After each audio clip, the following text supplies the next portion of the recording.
तो आपका ईडी का एग्ज़ाम है आई नो एंड रात के अभी 1:30 बज रहा है, डेढ़ मतलब 1:40 1:30 हो रहा है। तो मेरे पास ना बहुत सारे लोगों के बहुत सारे कमेंट्स आए हैं एंड मैं आपके इन कमेंट्स का रिप्लाई देने के लिए आया हूँ एंड अगर आपके भी डाउट्स हो तो प्लीज़ देख लेना। तो मैं सबसे पहले आपको बता दूँ कि स्टूडेंट्स लोगों के बहुत सारे डाउट्स आए हैं कि भैया हमको एक चीज़ बताओ कि लास्ट मोमेंट टिप्स बता दो एंड टाइम मैनेजमेंट कैसे करना है एंड सबसे बड़ी चीज़ ये है कि हमें ड्राइंग कितनी बनानी है और थ्योरी कितनी लिखनी है, ठीक है? तो ये सारी चीज़ें हमें करनी है एंड हमें कौन-कौन सी मिस्टेक्स नहीं करनी है, ठीक है?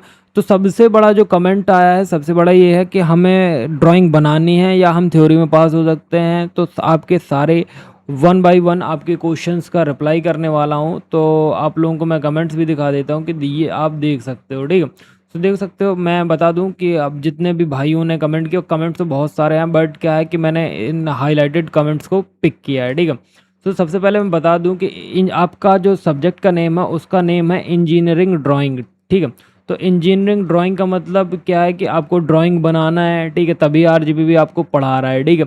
बट अगर आप इंजीनियरिंग ड्राइंग के पेपर में अगर आप क्या लिख के आ जाते हो, थ्योरेटिकल चीज़ें लिख के आ जाते हो तो भाई आप पास नहीं हो सकते हो बिकॉज ईडी मैंडेटरी है, चाहे आप सही बनाओ या गलत बनाओ, ठीक है। मैं एक चीज़ बता दूं कि मान लो आपसे प्लेन स्केल का डायग्राम पूछा गया तो प्लेन स्केल आप बनाओ, ठीक है। मैंने ये बना दिया, ठीक है, प्लेन स्केल बनाना है, ठीक है। सो मैं मतलब प्लेन स्केल बनाना है तो मैंने एक प्लेन स्केल वाला डायग्राम, अरे भाई सब क्या हो रहा है। तो देखो प्लेन स्केल बनाना है एंड प्लेन स्केल के लिए हमने क्या किया, प्लेन स्केल बना दिया, ठीक है। नाउ हमने उसको तोड़ मड़ोड़ दिया एंड देखो सपोज कर लो कि हमने अच्छे से बना दिया एंड थोड़ा बहुत गलत हो गया तो भाई इसमें 7 में से हमें 4 नंबर तो मिल ही सकते हैं ना। बट हम हमारा प्रायोरिटी ये नहीं है कि हम ड्राइंग सही बना रहे हैं गलत बना रहे हैं। हमारा हमारा प्रायोरिटी ये है कि हमें एग्ज़ाम में ड्राइंग अटेंड करनी है। अब वो कितनी अटेंड करनी है, सपोज़ मान लो आपसे क्वेश्चन 3 बन रहे हैं तो आप 3 क्वेश्चन अटेम्प्ट करो एंड 5 क्वेश्चन बन रहे हैं तो 5 क्वेश्चन अटेम्प्ट करो और 4 क्वेश्चन अटेम्प्ट कर रहे हो तो 4 करो। तो अब देखो पहले थ्योरी वर्सेस ड्राइंग कर लेते हो। तो देखो भैया कितने ड्राइंग के क्वेश्चंस करना ज़रूरी है, 3 से 4 काम बन जाएगा, प्लीज़ रिप्लाई। हाँ देखो बिल्कुल आपका काम बन जाएगा अगर 3 से 4 ड्राइंग बना रहे हो आप ईडी के पेपर में एंड फिर आप थ्योरेटिकल पे जा रहे हो तो आपका काम बिल्कुल हो जाएगा, ठीक है। ड्राइंग के कितने क्वेश्चंस और थ्योरी के कितने क्वेश्चंस करने, तो देखो अगर आप मेरी बात सुनो, देखो ईडी के 4 क्वेश्चंस मतलब देखो 4 क्वेश्चन मैक्सिमम आप 4 या 5 क्वेश्चन बना सकते हो, ठीक है।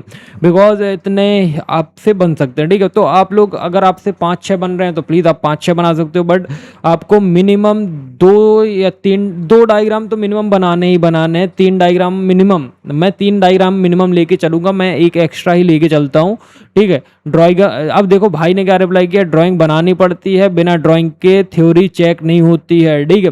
तो ये भाई एक्सपीरियंस लग रहे हैं, दैट्स वाई इनने कमेंट किया हुआ है। सो प्लीज़ आप लोग ईडी के पेपर में थ्योरी के दम पे मत जाना बिकॉज प्रॉब्लम हो सकती है, ठीक है।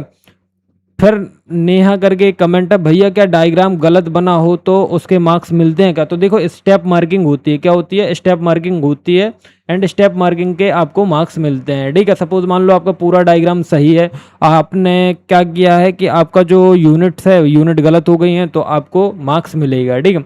अगर ड्राइंग नहीं करते हैं बस थ्योरी करके जाते हैं तो पास हो जाते हैं, बिल्कुल नहीं। आपको भाई ने ऊपर कमेंट पे रिप्लाई दिया कि ड्राइंग बनानी पड़ती है, अदरवाइज ड्राइंग के बिना थ्योरी चेक नहीं होती, ठीक है।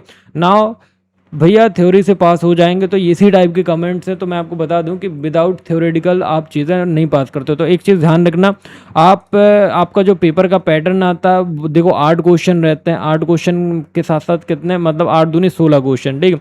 16 क्वेश्चन इंटू 7 कर दो, ठीक है। तो 7 6 कितना होता है 42 एंड 7 एंड 100 112। तो 112 का पेपर आता है आपका, ठीक है। मान लो 7 कितने आपके 8 दूनी 16 क्वेश्चन रहते हैं, हर एक क्वेश्चन 7 नंबर का होता है तो कितना हो गया 112 नंबर हो गए।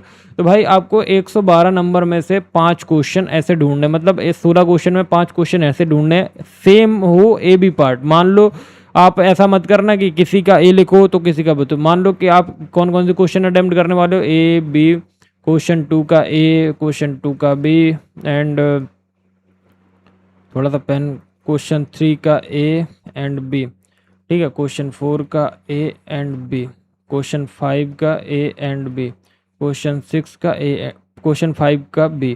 तो ये आपके 10 क्वेश्चन है। ये आप 10 क्वेश्चन में से अब मान लो आपने चार, मतलब मान लो तीन तीन क्वेश्चन आपने, तीन या चार क्वेश्चन आपने थ्योरी ईडी के मतलब ड्राइंग के पिक किए और बाकी आपने ड्राइंग बना दी, तो ये चल जाएगा। बाकी एक चीज़ ध्यान रखना, जो आपका एवरेज होता है एग्ज़ाम में, तो एग्ज़ाम ईडी जो होती मतलब ड्राइंग जो होती है और जो थ्योरी होती है, तो देखो इनका जो एवरेज है वो कैसा है, 45 50 या 65 35, ऐसा जो एवरेज रहता है। ठीक है, तो प्लीज़ इस एवरेज पे काम करना। एंड अब बात करते हैं टाइम मैनेजमेंट की। तो देखो ईडी के पेपर में टाइम मैनेजमेंट बहुत बड़ा रोल प्ले करता है। तो फर्स्ट ऑफ ऑल एक चीज़ करना कि अपनी सारी चीज़ें जितने भी ईडी की रिक्वायरमेंट है, तो आपकी जो रिक्वायर्ड चीज़ें हैं, चाहे आपका ड्राफ्टर हो, आपकी इरेज़र पेंसिल पेन, आपका जो भी है, प्लीज़ अपने रिक्वायरमेंट्स की सारी चीज़ें ले जाना। यहाँ तक कि आप बॉटल भी ले जाना, यहाँ तक कि टाइम देखने के लिए आप वॉच भी ले जाना। ठीक है, तो ये सारी चीज़ें लेके जाना। एंड जो स्टार्टिंग के जो मतलब स्टार्टिंग का जो फेज़ होता है, आपको पेपर जब मिले तो आप प्लीज़ उसमें से जितने भी थियोरेटिकल क्वेश्चंस हो एंड जो आपको ड्राइंग आसान लगे उनको सिलेक्ट करके रख लेना। एंड उनको बाद में अटेंड करना, कब, आपका 11:30 के बाद। ठीक है, 11:30 के बाद अटेम्प्ट करना। एंड 11:30 बजे तक आप दो क्वेश्चन या तीन क्वेश्चन तो ईडी के ड्रॉ कर लोगे, मतलब ड्राइंग के। सो इस टाइप से मतलब जितने भी आपसे जो क्वेश्चन अच्छे से बन रहे हो तो उनको बाद में करना। जो आपको लगे कि ये टाइम टेकिंग है तो प्लीज़ उनको थोड़ा जल्दी निपटाने की कोशिश करना। एंड एक चीज़ ध्यान रखना, सपोज मान लो कि आप कोई भी क्वेश्चन में फंस गए, मान लो क्वेश्चन नंबर 4 के ए में फंस गए आप, तो प्लीज़ क्वेश्चन नंबर ए के 4 में ही टाइम वेस्ट मत करना, आप आगे मूव कर जाना। बिकॉज टाइम आपका बहुत ज़्यादा प्रीसियस है and important. And last moment tips ये है कि भैया आप लोग प्लीज़ अच्छे से एग्ज़ाम दीजिएगा। एंड अभी भी टाइम है, पढ़ लो। अभी डेढ़ या 2 बज रहा है। एंड एक चीज़ बता दूं, मैंने बता दिया आपको, लास्ट मोमेंट टिप्स बता दिया, टाइम मैनेजमेंट कैसे करना वो बता दिया, थ्योरी कितनी लिखनी है वो बता दिया, ड्राइंग कितनी बनानी है वो बता दिया, एंड क्या मिस्टेक्स नहीं करनी है। तो क्या मिस्टेक्स नहीं करनी है, सबसे पहले तो आपको सीक्वेंस का मतलब सीक्वेंस मैटर नहीं करता है, आप ये मिथ निकाल दो। बस आपका ध्यान रखना, थोड़ा सा प्रेजेंटेशन का ध्यान रखना, जो आप ईडी की ड्राइंग बनाना और वो आपकी साफ़ सुथरी दिखनी चाहिए, एकदम हौच पौच नहीं होनी चाहिए एंड छोटी नहीं होनी चाहिए। एंड दूसरी चीज़ बता दूं कि काटा पीटी नहीं होना चाहिए ईडी की सीट में, एंड ज़्यादा से ज़्यादा साफ़ सुथरी हो। एंड क्वेश्चन का जो नंबर है, सपोज मान लो क्वेश्चन नंबर 1 का एक आप सीट ड्राइंग बना रहे हो तो उसको प्रॉपरली मेंशन करना। और ड्राइंग की सीट्स पे ज़्यादा कचड़ा मत करना, रबड़ का उपयोग करना, बट काली मत कर देना कॉपी को। और बस इतनी ही है। एंड बाकी एक चीज़ बता दूं, जो अभी तक 6 मिनट या 8 मिनट जितना भी वीडियो हो गया, अगर अभी तक आप वीडियो देख रहे हो तो एक चीज़ बता दूं, HP VP के क्वेश्चन कर लेना, top view, front view, first angle projection, second angle projection और स्केल के क्वेश्चन कर लेना। एंड मेरे को बहुत ज़्यादा हाई चांसेस लग रहे हैं कि तुम्हारा जो HP VP है इससे क्वेश्चन आने वाला है। एंड आपका diagonal scale and vernier scale ये सब कंपैरिजन में मतलब थ्योरेटिकल क्वेश्चंस आने वाले। तो बाकी डिस्क्रिप्शन पे सारे वीडियोस के लिंक है, जाके चेक कर लो। बाकी thank you for watching and all the best. And this is last video of engineering drawing June 2026. So thank you for watching and all the best. Love you all.